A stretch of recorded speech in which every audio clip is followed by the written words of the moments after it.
Welcome to the Group X podcast. Thanks for having me.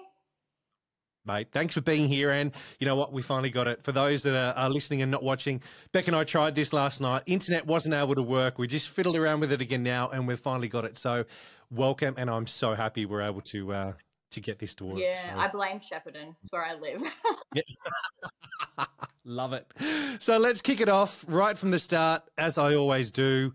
Tell us a little bit about you. Tell us about your journey and how you got into the fitness industry, and then we'll dive into what you're doing in the industry as well. Of course. So I guess everything kind of started for me. I've grown up as a dancer.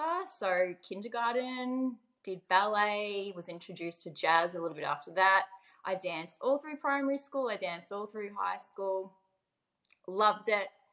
Then towards I think it was maybe the end of year 12, my friend and I thought we'd just randomly join the gym because, why not? That's what people usually do about that age. That's what you do. Yep. So she knew about a program called Body Pump. So she's like, you go into a room and you set weights up and you do some weightlifting. I thought, oh yeah, we'll give that a go. I remember going to her house actually before the class, and she was teaching me how to squat because I had no clue. I didn't know what I was doing. We rocked up to the class. We did the class, and I don't really remember exactly what happened in the class, but all I remember is I couldn't walk for the next, I don't know, hour, days. That was my first experience with, I guess, a gym. Yeah. And we tried different classes. So I know we tried Body Step, which I, again, don't remember much from the class, but I remember thinking, how does everybody know what to do? The instructor was saying these words, and I was like, how do you know that? How do you know that's what that is? And I sucked. I was so bad at it, and I thought I'd be good because I had dance experience. Apparently not. But well, there's a piece of plastic in the way that that's not there when you've got dance, is it? That's it. Yeah. The only thing I was good at was my lefts and my rights because I knew that. Yeah. Everything else though, what's a single knee? What's a hamstring curl? No idea. But we persisted. We kept going back, and then we also had Body Jam at our gym at that time. So that was obviously the dance one that I loved because I was a dancer. Yep. So those are probably the main three things that my friend and I were doing quite a fair bit. We did the whole 2 classes a day, making sure we were going first days. So we just became quite obsessed with it and really enjoyed it. Yep. So that's kind of where my fitness journey, I guess, really began in the gym. Yeah. I love that when we get addicted. Yeah. We don't realize that the journey's beginning, but you're like, hang on a second, this is cool. I can do and 2 times a day.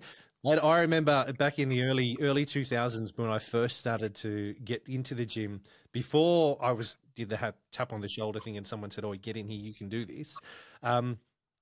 It was every morning. And then it became, oh, okay, hang on a second, every afternoon. And the guys in the office, because I was working for Optus back then, were like, Tony, you off to the gym? I'm like, hell yeah.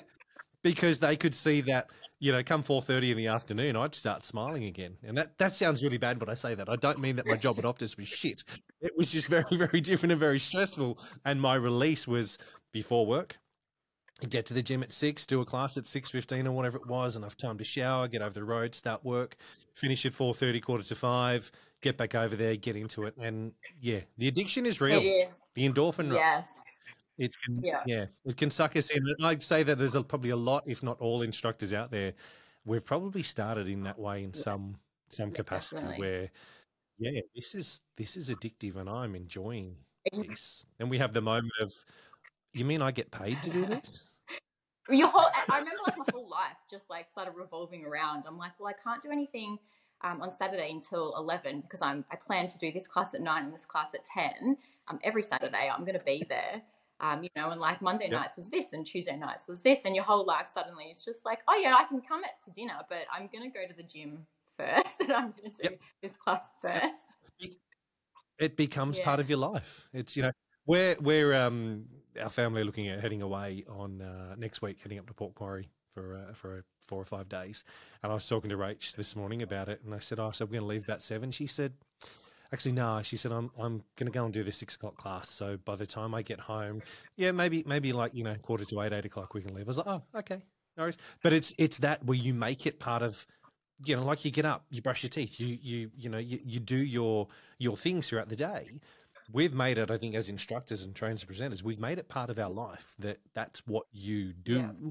Yeah. Even now I still do that. We'll be at work on a Friday afternoon and I'll just be, you know, hanging out in the staff room and everyone else is ready to go home and I'm like, well, I'm just gonna go to the gym first. Yeah. Go and do a body combat class. I'll meet you for drinks later. I've got to go and do Yeah. pump first, and I'll meet you for drinks at 7 o'clock. That's it. I didn't want to say that, but yeah, that's true. Yeah. Yeah. Love it. So what was the first ever program that you trained in? So I trained in, I actually trained in Shabam first. So we had Body Jam at the time. Then it transitioned, they ended up moving it to Shabam. So I obviously did that class a fair bit. Then the instructor, I don't think I knew at the time, but she knew that she was moving. Yep. So she kind of did the tap on the shoulder, like, you know, she put me on stage a couple of times and then said, oh, this might be something that you might be interested in. I was like, I reckon I could do this. Yep. I reckon I could do this. So I trained in Shabam first. And I remember my first class, I obviously did the training. I did the training with Annie, which was so much fun. Yep. Then I put the microphone on to teach like my track, I think it was, that I did at the training. And all I remember is I said like barely anything, like nothing came out of my mouth except maybe like the moves quite possibly, hopefully came out, but everything else was just, there was nothing. It was silent. And I remember thinking, oh my God, maybe I'm not cut out for this. Yep.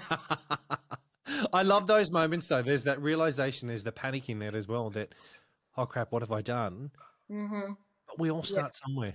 We all start somewhere. I think that's a big thing for instructors these days to remember, and especially Group X managers for me, is if someone goes off to training, they're not going to come back a rock star. They're not going to come back the best instructor ever. They need to be nurtured. We all need to be nurtured when we start something new. And, you know, I think the only time I've really seen someone come back from module training that is nailing it is someone that's been teaching for a long period of time. Yes. And is just going to learn new education or a new program or new routine or whatever. They put all the other skills they've got together with the routine they've got to do. And, you know, they're not 100%, but they're probably at 80% compared to a newbie that walks out after module training and goes, yeah, I can do this. And it's that car crash that you oh dear. Yeah. We all start somewhere. I think I'm grateful that I had a dance background because that definitely helped because it was a dance program. But the talking side of things, because I'm not the most like out there crazy person. I can be quite introverted. So getting up on stage was, you know, I've done dance concerts and all of that stuff, but there's no talking with that. That's dancing. So I think the talking side of things took me a fair bit to figure out and feel comfortable, and especially with Shabam, because Shabam's so, you know, your personality does need to shine through. Yep. And it's an important part of the connecting side of it. So it was trying to feel comfortable in that new environment on stage, had my mentor next to me. Yeah, it was a lot, but you know, I got there. This is the Group X podcast. Yeah, no, I love hearing those stories. They are, the grassroots of where we all come from. It's nice to hear that. And I think also for part of the reason why doing the Group X podcast is not only to share for instructors, but also brand newies that are looking to come into it. You know, guys, if you are listening, or hope there are people that are like that listening, we all stumbled. We all, fell over something, and you've got to graze your knees before you can, really learn how to walk properly. Yes. It doesn't just happen for us overnight. And I think that's more and more the message that I try and get through to people that I'm chatting to is that just give it a shot. Just try. Yeah. Grab a mentor, grab someone that's around you. And I think more of us as instructors, we need to be mentoring or menteeing or whatever that's called, having a mentor, having someone that you can actually train up, a trainee, maybe that's the right word to use, having someone you can work with and pass your skills on to, because if we don't, the pool's getting smaller and smaller. Absolutely. Like I would have been a mess if I didn't have someone there to support me. And then when you train in other programs, like having, those core instructors that you can look up to and ask questions and get support from is so, so important. So where I live here in Shepparton, we haven't got, like, there's not a huge number of Les Mills instructors. But at that time when I was training, we had, and we still do have, some really high, what I would consider quite high quality instructors here at where I work is at Aquamoves. So I had some really great people to look up to ask questions, to team teach with, and all of that stuff. So I was, super lucky, super lucky to have some really great instructors to look up to. Yeah, I think it's vital. We need to, even those instructors that have been teaching, or trainers and presenters that have been doing this for a while, we still need to have someone to voice stuff with. Oh, absolutely. You know, gotta have peers in the industry that we can bounce stuff off and go, oi, this is happening, you know, what do you guys think? I think that everyone needs to have, coach isn't the right word I'm looking for at the moment, but everyone needs to have someone that they bounce a whole lot of stuff off. Man, I still bounce stuff off Andrew Taylor. Now, Andrew Taylor and I haven't worked with each other for over 7 or 8 years now, but we're still that type of mates that will ring each other once a week and have a chat and bounce stuff off about life and whatever it is in general. That you need to have that person with you that, you know, you just, it helps you get through what you've got to get through. Yeah, definitely. Shout out to Wendy. She's probably my person that I bounce off so many ideas from Wendy. Love that lady. Yeah, no, she's awesome. Weirdly enough, I actually was re-listening to the podcast I did with her this morning, and just shared it as well on social media. For those that haven't had a listen, get on and have a listen. Wendy has years and years and years of experience, and her journey and her story was a good one that hit home. So definitely, nice little plug there as well. Thanks for that. You're welcome. Worked well. Yeah. So what other programs are you trained in? Shabam and? Yeah, so Shabam was my first, then I trained in Body Step, and I reckon that was not really too much longer after Shabam. I trained in Body Step. At the time, I was studying at university, so I was studying, because my full-time job is a primary school teacher. Cool. So I trained in Shabam in my second year, and I think around maybe my third year I trained in Body Step. Yep.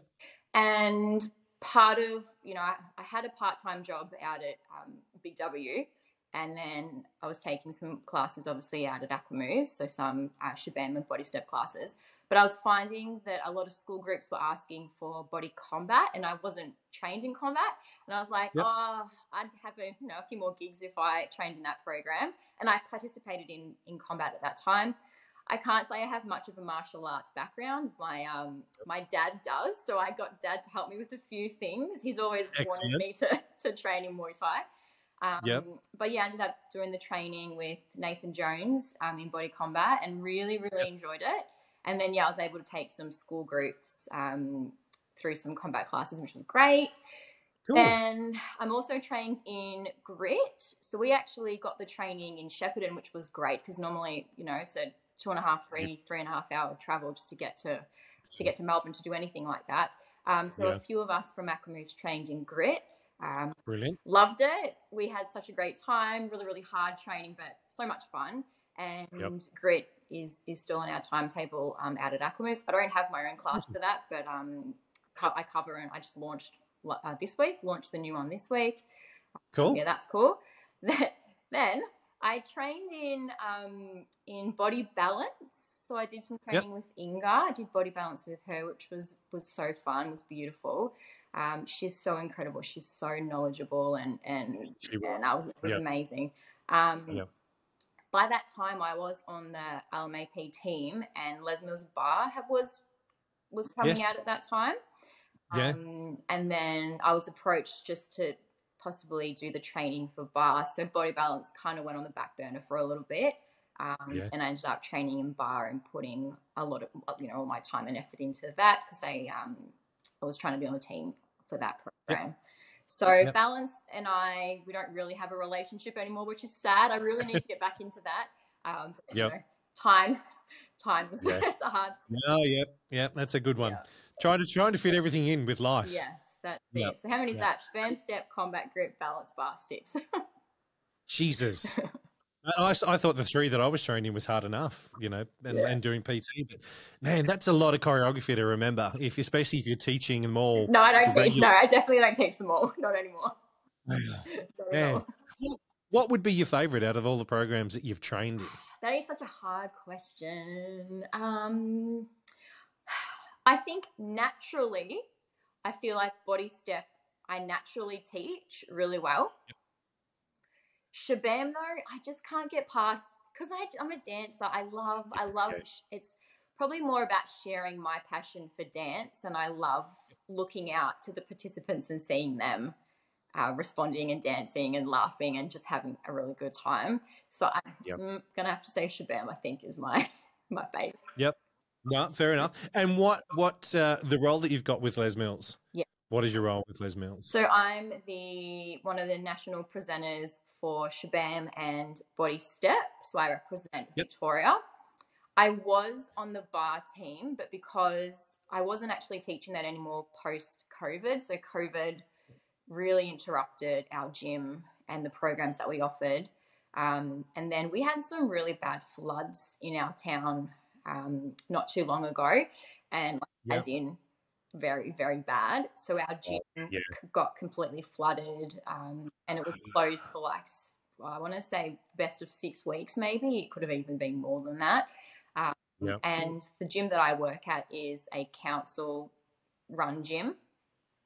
So obviously money's a bit of a thing when it comes to putting on new programs and all of that stuff. So bar never ended up getting put back on the timetable, which was a shame. So I ended up just having a chat and just said maybe being on the team for that might not be my thing at the moment. So they've actually put me on the reserve team, which is fine. Cool. I think like the backup if they need me at any point. But yeah, so Shabam and Body Step is what I present for Les Mills. Yeah. Cast your mind back, if you can, to the first quarterly that you went to where you presented. Okay. My first quarterly that I'll go to one before I presented, because my first workshop as a presenter was actually one of those big like Filex ones. Okay. Yep. So like the bar was set so high because I was like, they presented my name and I was for the first time was announced as a presenter. I wasn't on the microphone. I shadowed, and it was one of the greatest experiences of my life. Like I was at one point in Shabam in the front row, and there's a photo that's captured that I look at all the time because the moment I remember feeling so happy. It was so it was me, and I had do you know T? I don't know how to say his full name. Tao from New Zealand. Yes.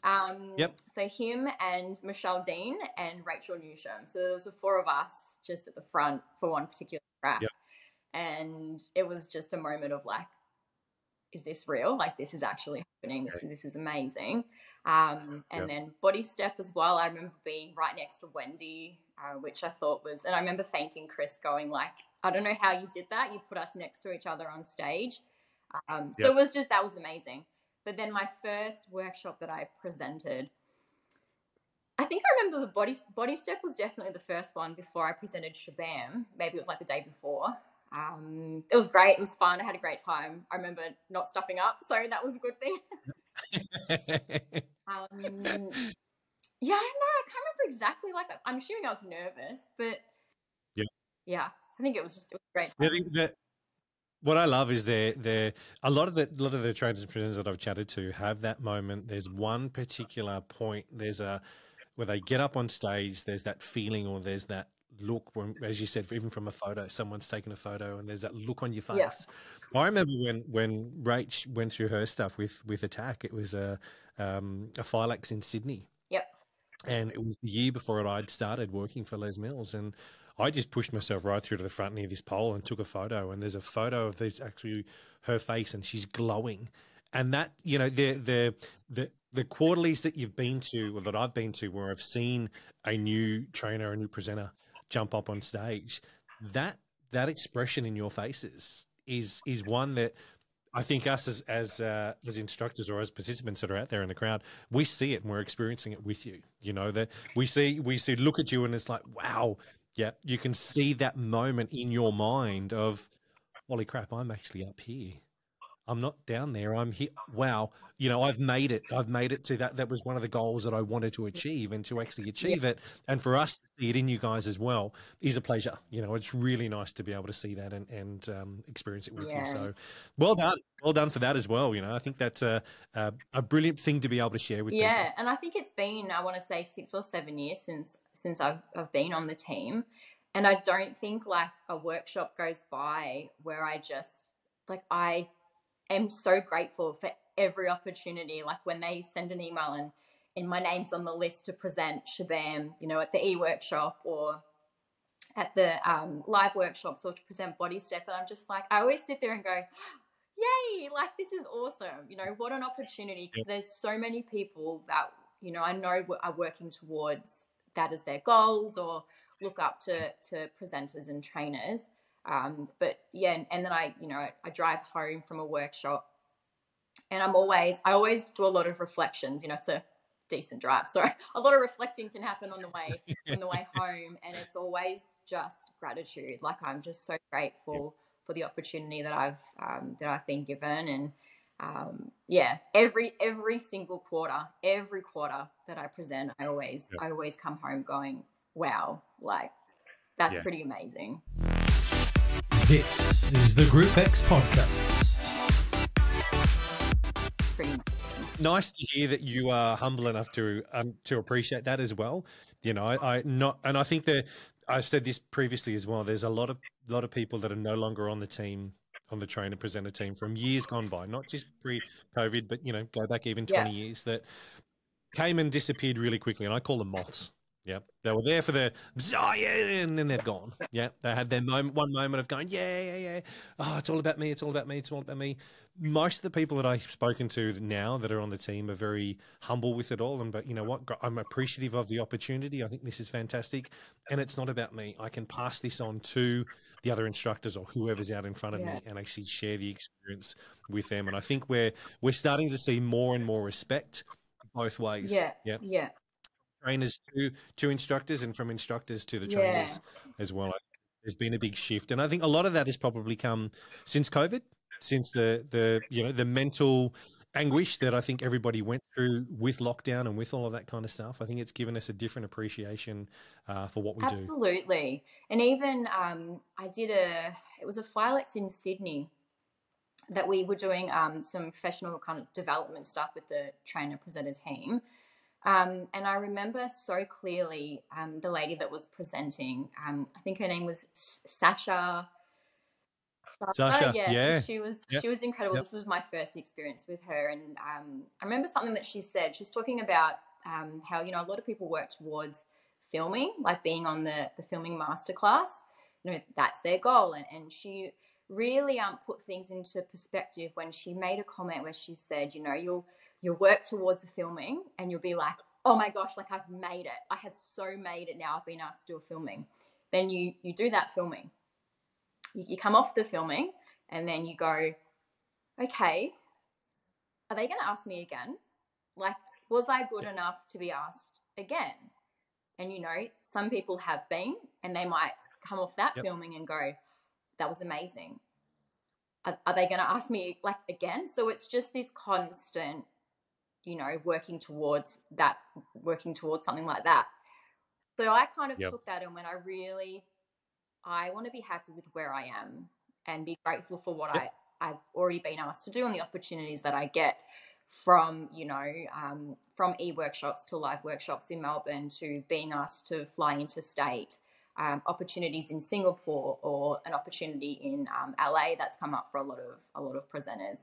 The opportunity that did come up in Sydney to film for that. Like, I take it, and I am so grateful for every tiny thing that Les Mills have provided, because in reality, I have traveled Australia purely. I mean, I've seen planes and motel rooms and gyms.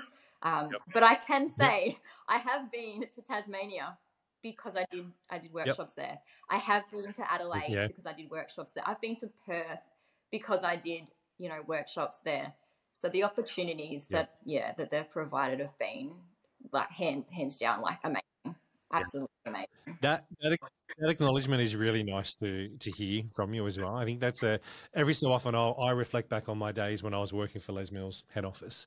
Man, I got to travel throughout Western Australia to remote regional places in WA that in my wildest dreams I never ever thought that I'd be going to visit. Yeah, some of them were 2.5 hour drive between each other, but there were a gym that hadn't seen someone from Les Mills for 7 or 8 years or whatever, and we're so appreciative of someone actually rocking up to chat to them. But the same as there's so many places I've seen because of my time with Les Mills, because of my time in the industry, even prior to Les Mills stuff when I was master trainer for indoor cycle stuff, that the opportunities that we get to be in front of people, but to also see so much of our amazing country. And then all the people, like the people that you meet when you get to travel like that, like the beautiful Lou who lives over in Perth, like she's like my older sister. I love her to pieces. And do I see her often? Like, no, never. We don't see each other often. But when I did get to go to Perth and present Shaban with her, like, incredible. That wouldn't have happened. Like, that's amazing. I remember, I reckon it was one of my first interstate workshops, and I've jumped on the plane, and Matty Fraxton was walking down, and I knew who he was. I don't know if he knew who I was at that point in time, but he sat next to me because Les Mills obviously would have booked the flights, and we're sitting together, and he's sitting there with his headphones in, and he's doing his script, and I'm sitting there going, oh my gosh, like, you're scripting now? Like, I've been so prepared for weeks, and he's just a man of talent. And then we were obviously staying. There was actually quite a number of us actually staying in a motel, and we went out for dinner together, and it was just, we had the time of our life. We haven't done a lot of travel. I haven't done a lot of travel since COVID. That's impacted a lot of our travel, but I'm seeing a lot of presenters and trainers travel. It's all starting to happen again now, which is really exciting. But some of those times, like just the people that you meet and going out for dinner the night before a workshop, the experiences. You can't put a price on it. Like, it's they're memories you'll have forever, memories that you'll be able to cherish forever. And no one's ever going to be able to take them away from you, and no one should either. They're stuff that you can always, if one day you decided that you're going to step away from doing what you're doing and focus more on education for kids or whatever the future may hold, they're memories that you'll always have. Rach is no longer doing anything anymore, but I know that she treasures the opportunities that she had for filming and the amount of training that she was doing for, module training or AIM 1, AIM 2, that kind of stuff. She'll always have. She's not involved in the industry at all anymore. She's at CrossFit, 5-6 days a week and full-time 9-to-5 job. So you get to that stage, I think, in your career where you can always sit back and go, you know what? Yeah, I'm not teaching at the moment either. I haven't taught in 5 or 6 years.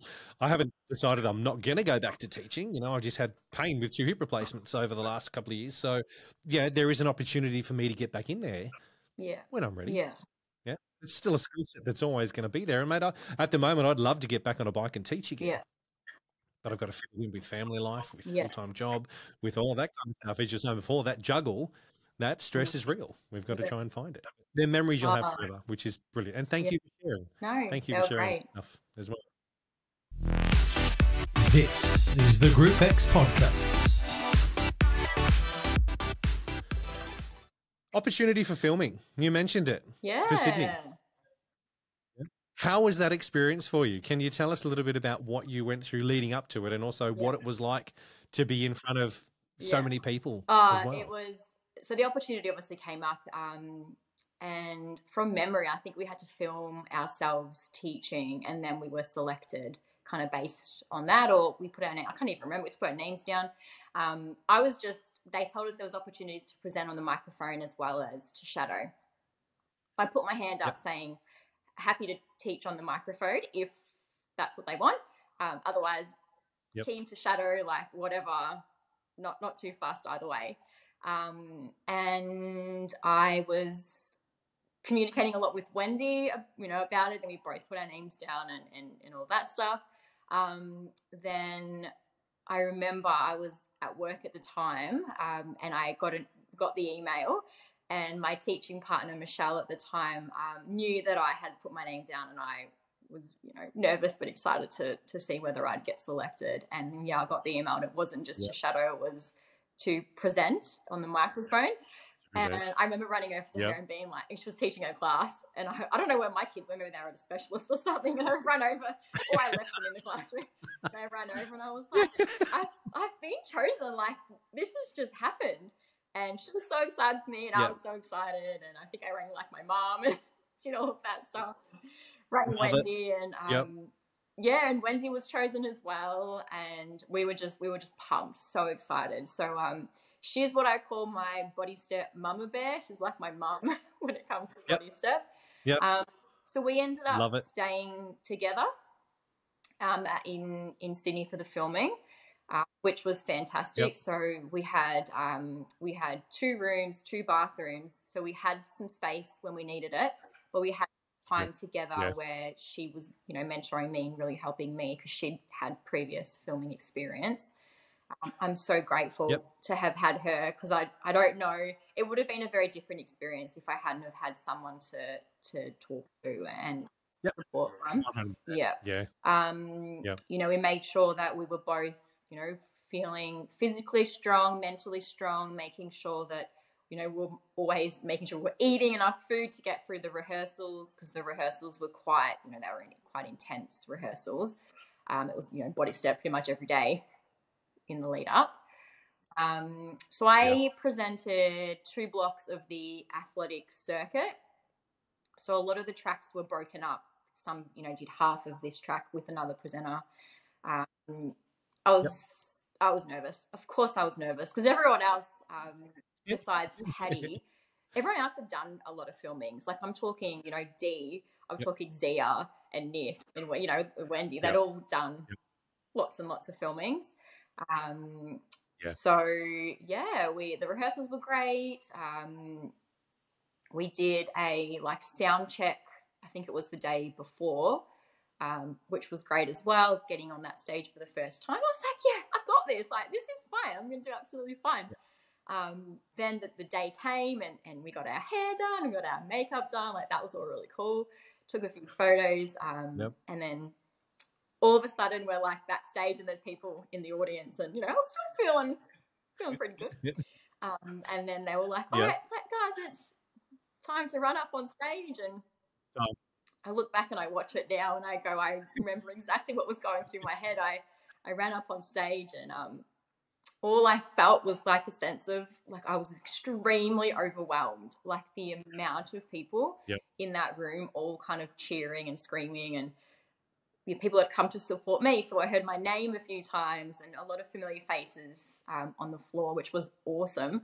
But I was a lot more overwhelmed than I thought I was going to be.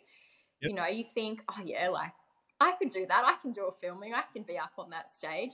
But it's not until you're like on there where you go, oh wait, hang on a second. Like, oh, wait, what's the choreo? Wait, what have I scripted? Like, what's the first thing I say? So all of that was happening. So I'm not gonna lie and say I was fine, because I so wasn't. I was so like, this is a lot. It's real. Yeah, it's so and then real. Mark Isn't talked, and the music started, and I was like, oh wait, we're starting. Like, hang on, I didn't realize that we were recording. Like, it was this big thing, and I'm like, I don't even know where the cameras are. Like, where am I looking? Because you couldn't really see them, because they were so. It was massive. Yeah. It was very overwhelming, but the energy in there as a participant. Yeah, I wasn't a participant, but we're up the back because Body Bike was there. We're up the back, and we were there for the couple of days to be part of the energy and the atmosphere and that kind of stuff, and to even just be on the side of the room, the energy from instructors, the energy from the presenters, was something that I'll never ever forget. When you guys come out on stage, no matter what program it was, the room just erupted. You could feel the energy, even by not being in the crowd over there. It's the same as Les Mills Live, the events that Melbourne and then I'm assuming Singapore would have been the same thing. The energy just erupts because we're frothers for it. We're instructors. We love that energy. We love getting together and doing with our peers what we love doing most of all, and to be able to share that, especially for Sydney filming as well, was so special, because that's our team. That's the majority of the Aussie team.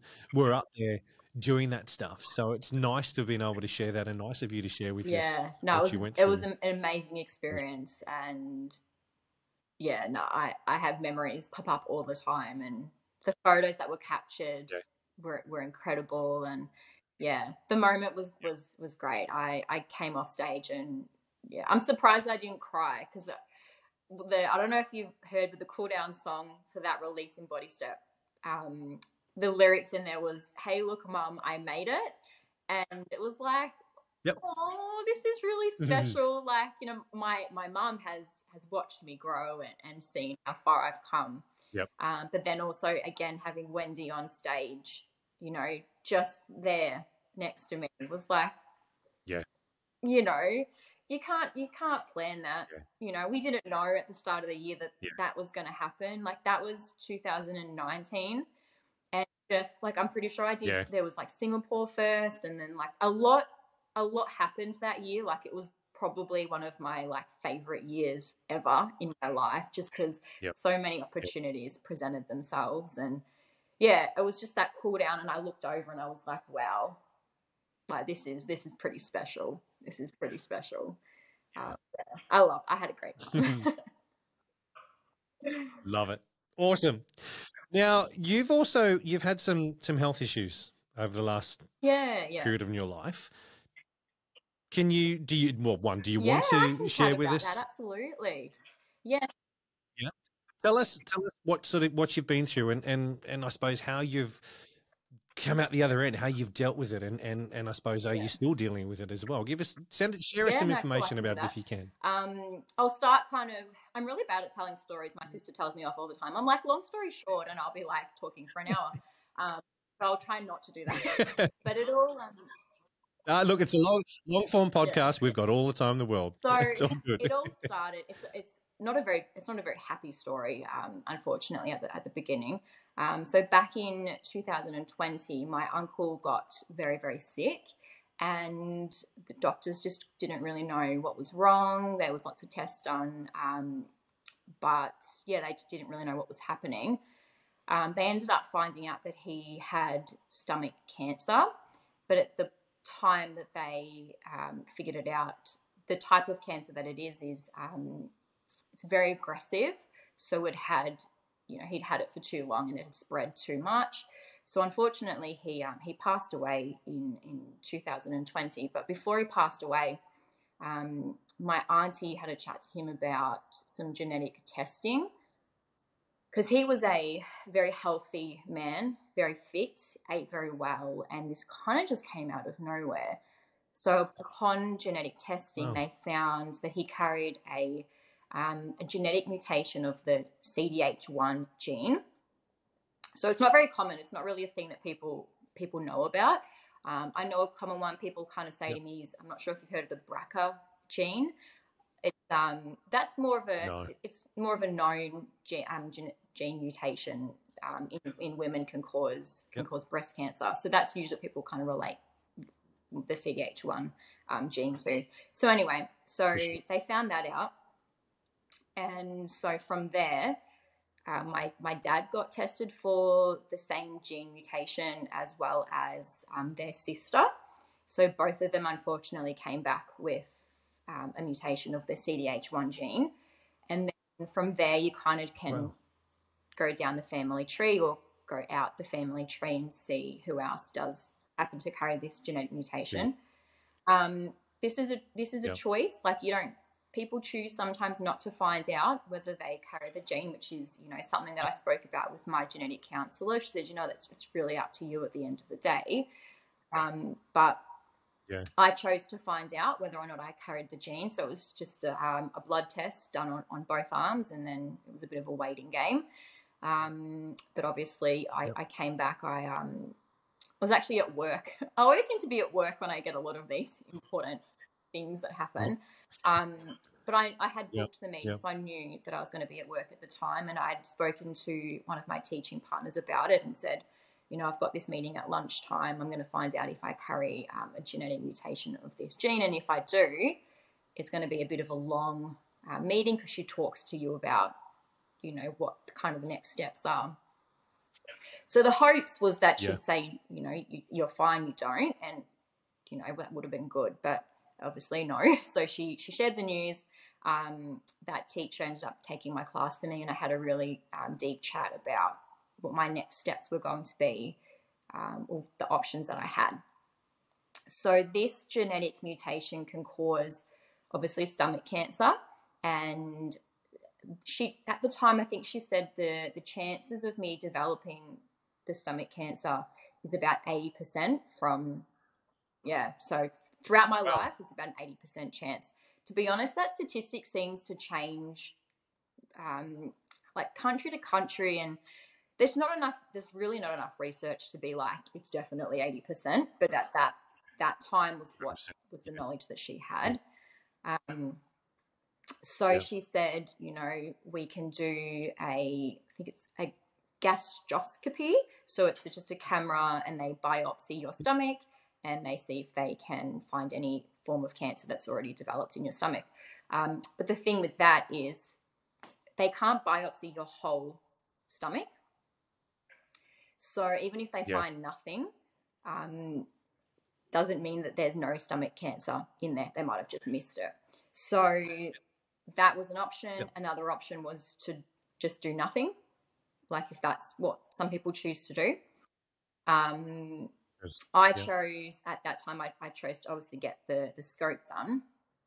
And then, so there were obviously two outcomes. They were going to find something or they were going to find nothing. And then again, from there was a lot of decisions I had to make. So if they find nothing, I could have my stomach removed as a preventative, or I could choose to monitor and just go back once a year and have the scope done. I was extremely anxious about it. I don't know why. Maybe it's because I saw my uncle went through and the pain that he you know suffered towards the end and all of that. So I was extremely anxious with the whole thing.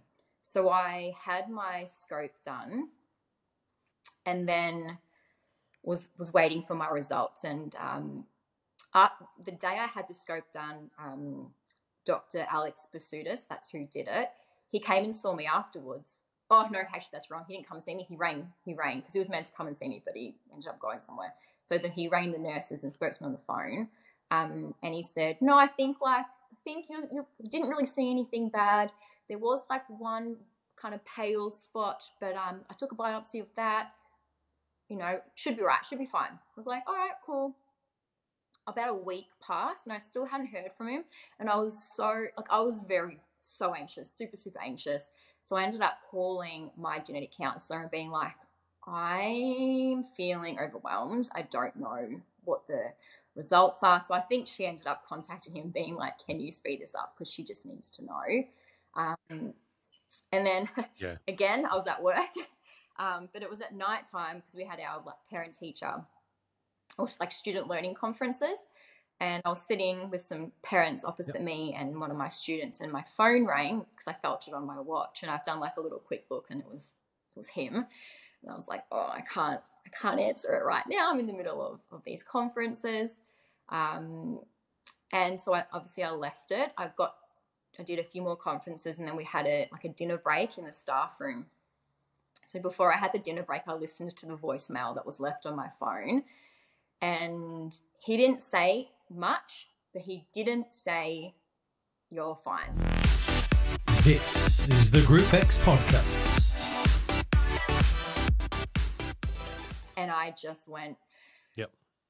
I think I know what the result is without him actually sharing what it was. So, you know, I went into the staff room and didn't really say much to many people. Because no one really knew except maybe one or two staff members at the time.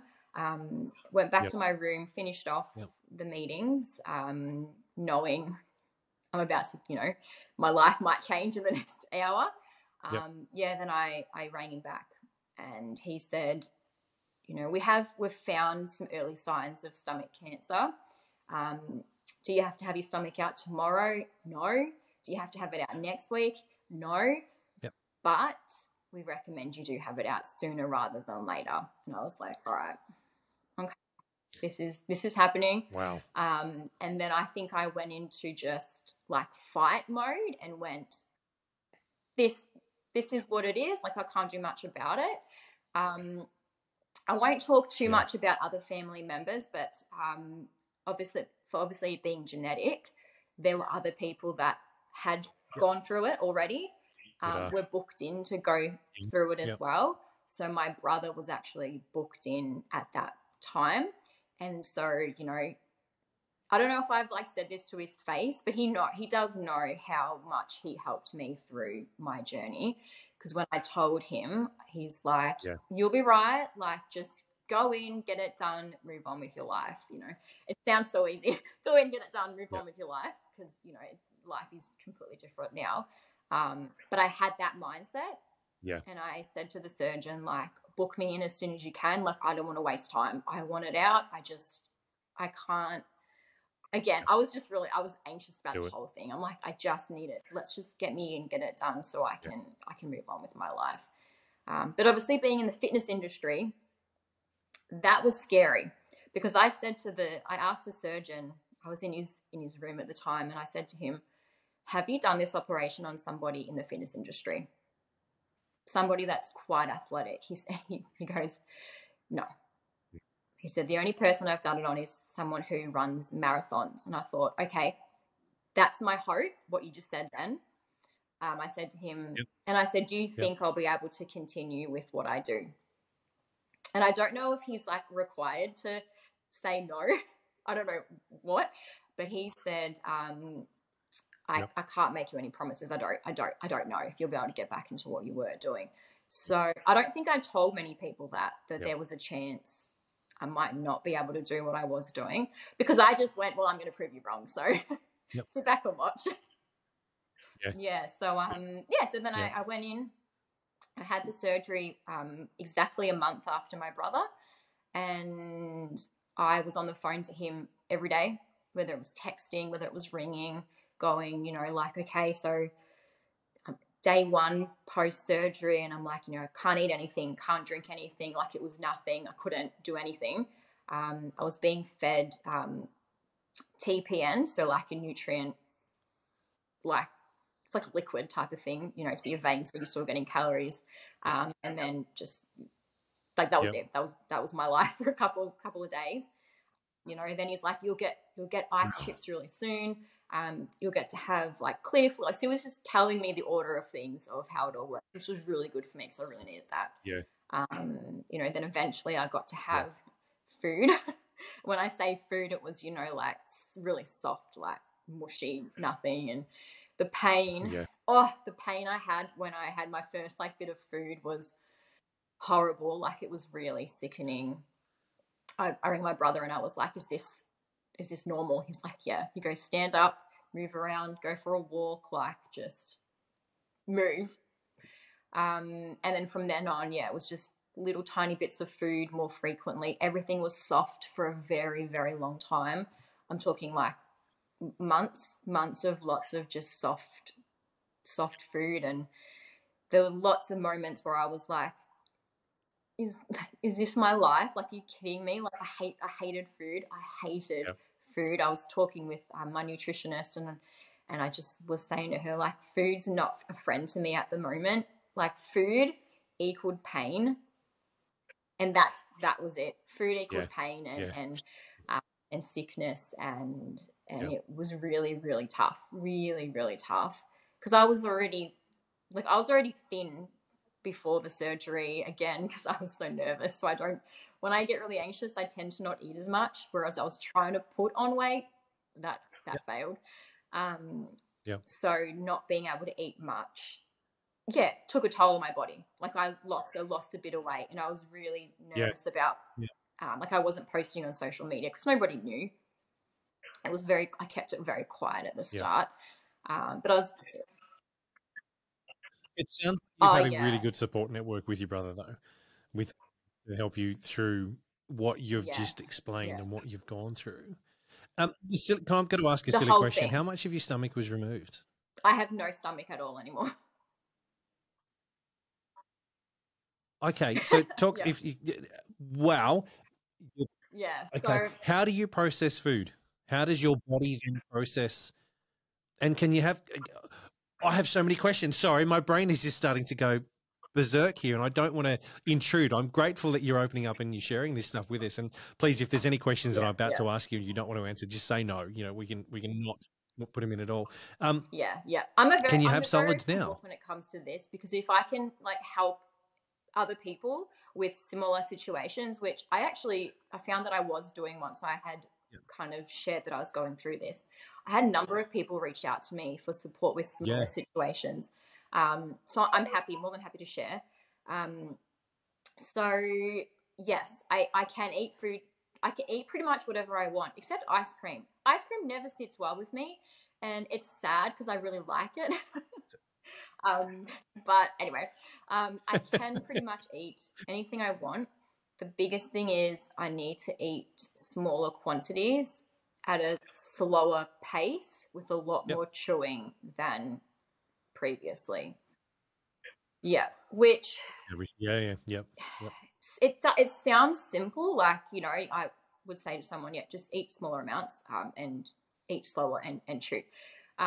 But when you've been doing this for such a long amount of time, so I'm coming up to 2 years since I've had this surgery, I find myself, I do go back to old habits really easily. So I'll like fill my plate and be like, what are you doing? Like, you can't eat that. I mean, you can eat that. You would just feel really, really, really sick, which happens, it does happen quite a lot. To go back to the other question you asked before I forget, my esophagus is attached to my intestines. That's as far as I know. I didn't really say to the surgeon exactly, what are you doing? What are you connecting here? How does that work? It's too much for my brain. But it's just, esophagus to intestines is how my food kind of goes through me now. This is the Group X podcast. Wow, that's just blown my mind completely that the human body can do that as well, to be able to process stuff. But how did you mentally? How did you? I mean, you said you had support from your brother and family and that kind of stuff. There, did fitness help? Did fitness and exercising help you get through? Yeah. So wow. I knew going into this I had to be very mentally strong. And if there's anybody out there that is going through a similar thing, whether it be a different genetic mutation or whatever it is, I would not recommend you go through with it until you are mentally ready, because it is really tough. It was really, really tough. I don't know if this is weird, because the nurses didn't say anything weird about it, but I printed photos of my family, including my uncle. I printed photos of my students at school, because I took quite a number of weeks, a whole term, I think it was, off school. I printed photos of gym stuff, so the filming, other stuff that I've done. I printed all these photos, and I'm very much I'm a quote person. I love quotes. So there was one quote. Well, there were 2 quotes really that I read. So I stuck up all the photos, my mum did, all the photos in my hospital room. And then I had the quotes there as well. And I'd read them. I was reading those quotes like multiple times a day. So one of them was, focus on the step in front of you, not the whole staircase. So I knew, at that moment, when I was day 1 post-surgery, and they said, and my brother said, make sure you walk. You get up, you walk. And the nurses were like, all right, we're going. And I was like, thinking to myself the whole time, this is the first step to the rest of your fitness career. So I got out of bed and thankfully I was great. Like, I was fine. I did a lap around and my mum filmed it, so I have record of it. I wanted to go again. Stubborn. They said no. So that was sad. But I was determined. I was determined. The other quote that got me through it was, one day you'll thank yourself for not giving up. And that one, I still, to this day, like all the time, I always think that Yeah. one day you're going to thank yourself for not giving up. And I presented an e-workshop. I think that might have been my first like workshop back.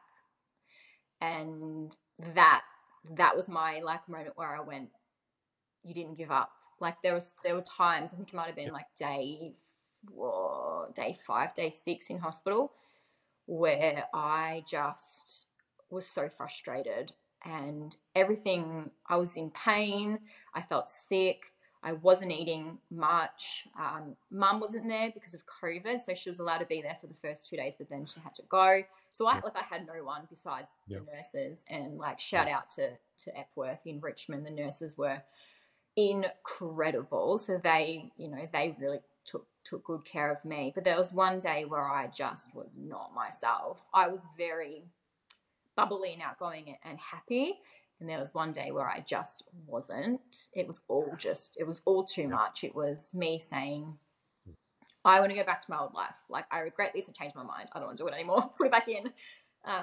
And I had nurse after nurse coming in, being like, just to check on me, because they knew that I wasn't myself. Like, I was normally up out of bed, face washed, in clothes, walking around, like annoying them, going, I'm bored, let's do something. Like, I was that patient, but that day I wasn't. And they picked that up, which was really nice of them. It's a big thing to go through, man. It's a bloody big thing to go through. And there's been so many hurdles along the way, and even the other night, like, I get frustrated because when I eat, I do feel sick a lot, especially if I'm trying to get enough calories in for the day. I don't count calories, I don't do anything like that, but I know if I haven't had enough, like, I need to be eating, because food is fuel and I need it. So I do get frustrated a lot with it still to this day. But again, I just reflect and just think, my uncle saved my life. I had early signs of cancer. And yes, what I had to do was dramatic, and it's changed the rest of my life. But he saved my life, and he has saved the lives of all of my family members, so many of my family members. My dad is actually having the surgery on Monday, so that's only a few days away. Oh, wow. So we've had to go through a lot as a family, but we've become so close because of it. And he has saved our lives. He really, really has.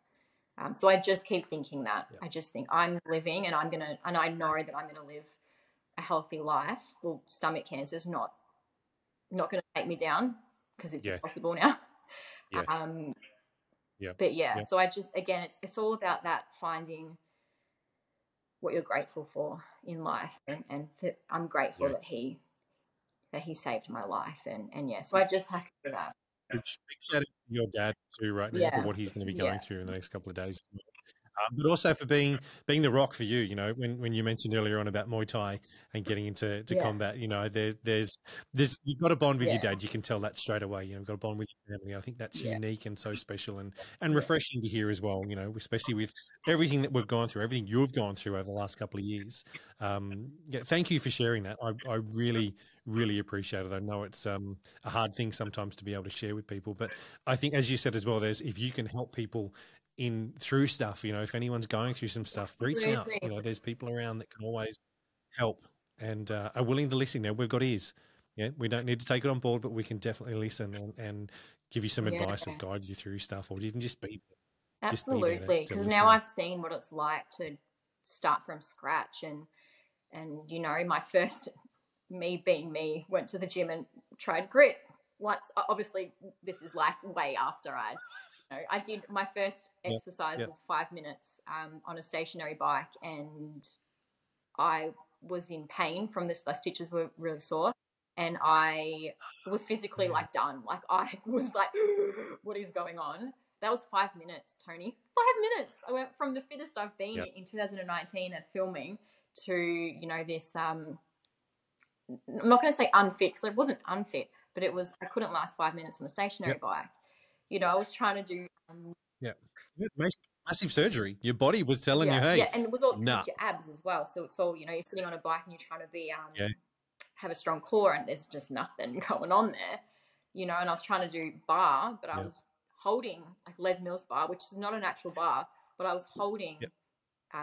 a bar in my bedroom, not doing upper body because I wasn't strong enough. And I'm, you know, doing Yep. little tondus and plies and just trying to do something to keep my muscles working. And then once I'd kind of, you know, did a few more things, I went to grit. And I was like, to the instructor, I'm like, Scotty, I'm here, I'm going to try it.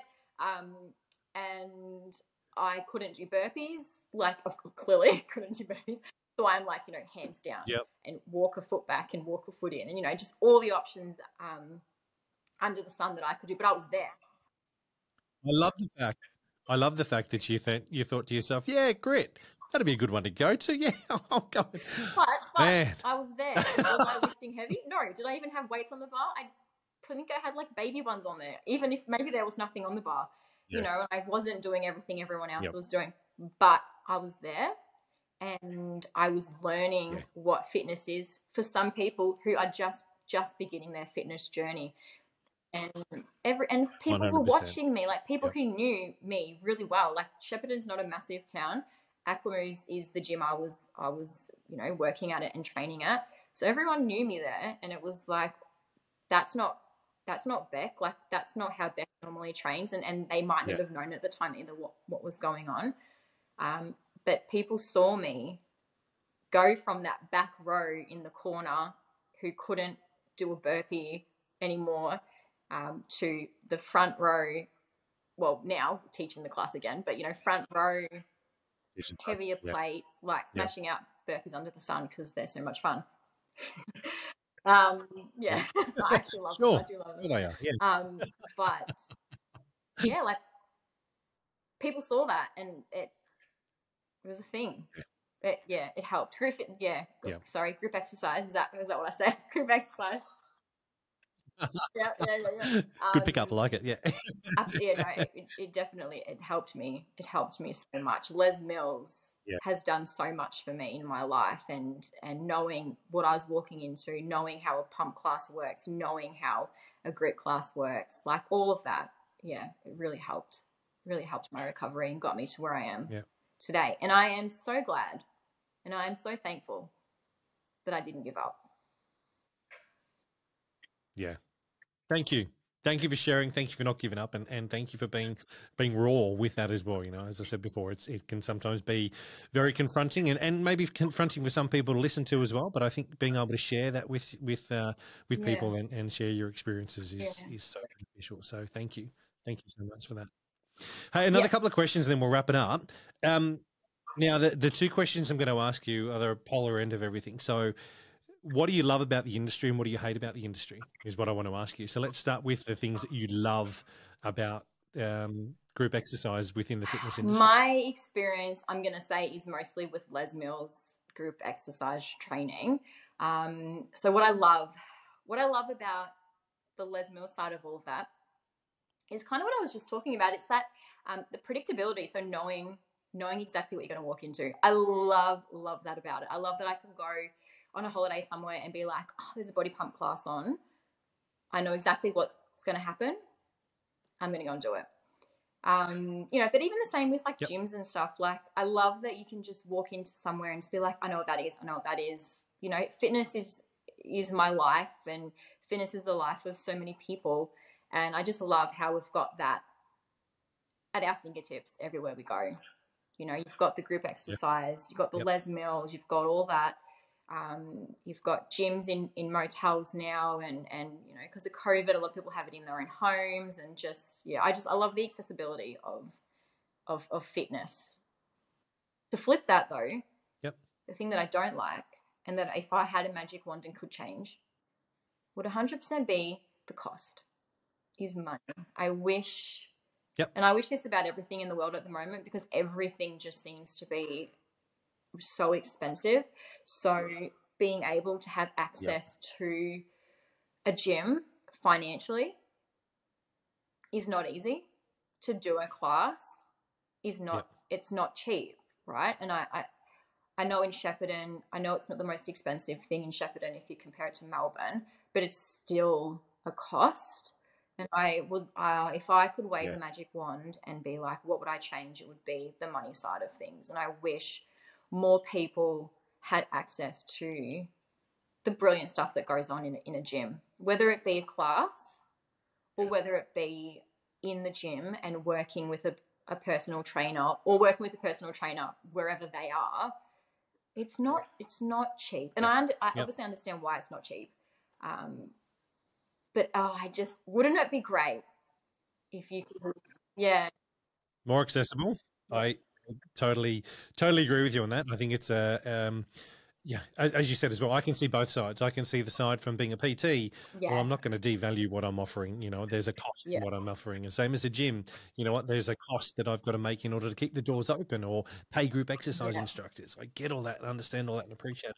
But for some people, the cost of that is just not possible for them to be able to do. And while, yes, they can do stuff at home, as we know, engagement in a group exercise space, especially being involved in a group of people where there's other people around you, you're more likely to commit to something. You're more likely to attend more often than trying to do something at home. You know, I know that, as we said, the pandemic and everything really, it changed people's way of looking at fitness. And, you know, they were able to grab cans of whatever and lift them, or do whatever with the broomstick, or whatever it may be. We're able to find different ways to train. But that momentum, you know, with everybody during lockdown, it might have lasted for a week or two, but then stopped, because we don't have that engagement with other people, that motivation from being in that group of other people. And for some, it's just not a possibility. I mean, I know my mortgage rates have gone up close to $300 since December last year, you know, over 6 months. And that's a challenge, you know. It's I'm hoping, I'm hoping they come down again soon. But even with that, the challenges financially for you know, even people that are earning decent money is still a challenge to be able to find it. And I think for us as instructors, I think sometimes, as an instructor, most of us would get a free gym membership somewhere, or, you know, we're training and we're being fit and healthy. Sometimes to look at it from that perspective of the person that's in front of us and realize, you know what, they're what they're paying is it's up there. You know, it'd be fantastic if the government or someone could turn around and do things to make it a bit easier and a bit more accessible for people. So I totally agree with you. We've obviously got access to things like YouTube, and there's stuff on YouTube of people posting their videos and what they do and all of that, which is great, which is awesome. But I don't think you can beat a beginner, someone who's just doesn't know anything or much about their body and fitness. I don't know how I feel about someone like that watching a video on YouTube and following along, compared to walking into our gym, so Aquamoves, booking a session with one of our trainers, getting, you know, assessed, talking about injuries or things that they're worried about, or things that they want out of, like, what do you want out of this? Like, what are you looking towards? What's your goals? And then a program being tailored specifically for that person. You know, like my grandma, she goes to the gym, like she's 80 something, like she gyms, but her program has come from someone who specifically tailored it towards her, right? Towards what she's I that's so important. So love it, love the YouTube stuff, nothing against any of that. But if you're a beginner, like, I just go to the gym, work with someone, find out how to do a squat properly, how to do bicep curls, how to do whatever it is, from someone who was trained and knows what they're doing. And for a lot of people, unfortunately, it's finances that's stopping them. You know, so let's get some free programs going, government. Wouldn't that be nice? Wouldn't that be nice? I love it. Bec, thank you so much for coming on the show and sharing your experiences and what you've been through and what you're doing as well. I've honestly appreciated chatting to you and knowing what you've gone through as well. You know, thank you thank you for asking me. And I really haven't shared my story all that much, so it was nice to kind of sit down and share it. And if it supports or helps somebody out there, that's great. Like, that's awesome. If anyone ever wants to reach out, like, I'm more than happy to chat. You know, it's not an easy thing to go through, and I've been super lucky with the support that I've had. I'm going to say that, you know, a lot of people probably don't have that support, and if they need someone, I'm here. Like, I'm cruisy. Thank you. Thank you, guys. There will be in the show notes, there will be contact details on how to get us both through social media stuff as well as on the website for Group X. So please suss it out. But yeah, Bec, Thank enjoy your you. afternoon and thank you so much.